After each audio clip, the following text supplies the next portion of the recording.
Hey, welcome to an episode of Teetotaler Thursday with me, Chad, of Chad's Beer Reviews. So this one came as no shocker when I saw it in the grocery store. Corona, non-alcoholic, only 60 calories, contains less than 0.5 ABV, and this is made in Mexico. Not sure the canning or bottling date, but anyway, cool cap on there. All right, so I pour it into the 2009 Chad's Beer Reviews glass, and I mean, it looks like Corona. I mean, it's just standard golden lager color, pretty clear, not crystal clear. And when I first poured it, actually gets like a nice like 2-finger foam, and it does hang around for a few minutes, but yeah, as you can see, it's just a coating now. So this thing is skunky. Not surprising. I mean, it's a clear bottle, but it's like so much of the beer that I deal with now is like in cans. It's like I haven't even like smelled skunky beer in a long time, just because I'm never really around it. But yeah, so this is taking me back to like my college years or something.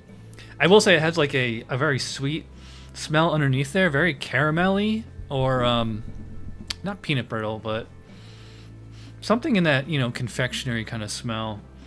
I think maybe that's oxidation, so maybe skunked and oxidized. Or let's find out. Cheers.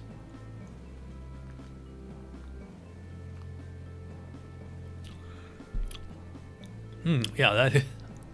Wow, for a lager, that's really sweet. Yeah, it does taste like all the homebrewers out there will know like what liquid malt extract tastes like. That's what I'm getting on here. Yeah, it has a sweet, like really, like I said, LME flavor, or it's almost like the same flavor you would get like in like a Bock, like a Helles Bock. Like that much of a caramelly malt character. I really don't pick up on like rice that much, or corn. You know, I remember I haven't had like regular corn in a long time, but I remember definitely having like a corny taste, like Coors or Miller. Yeah, if I pay attention, I can pick it up. I also pick up like actually a little bit of hops on there. You know, it's got like a little bit of a spice bitterness in there. I will say this is not nearly as bad as a lot of beer snobs you know, dunk on Corona over the years. I remember like when I was like in college, like Corona was like the must-have beer because everybody would just put a lime in here, and you know, I had no frame of reference. And then a few years later, you hear like, oh yeah, Corona, that's like one of the worst lagers in the world. I was always mad though because like Corona is like so expensive compared to the domestic macro lagers. I will say that this beer definitely has that NA beer quality. It's like this kind of almost twangy, like almost like a old school gluten-free beer. I don't know what happens when they take the alcohol out, but like it adds this character to it.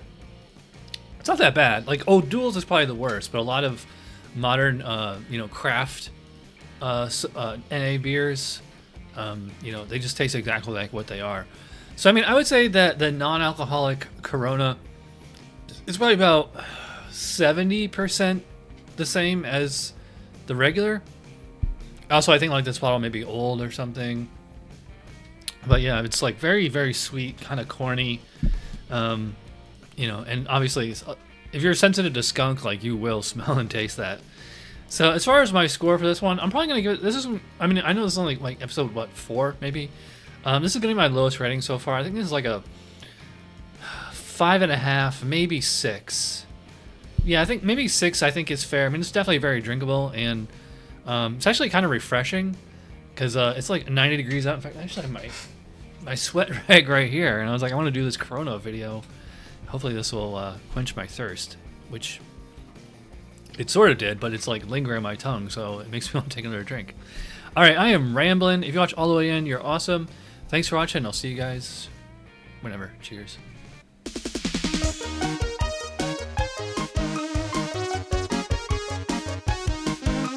Somebody brewed it, Chad just reviewed it. Thanks for watching Chad's Beer Reviews. Trust me, the next episode will be a lot better.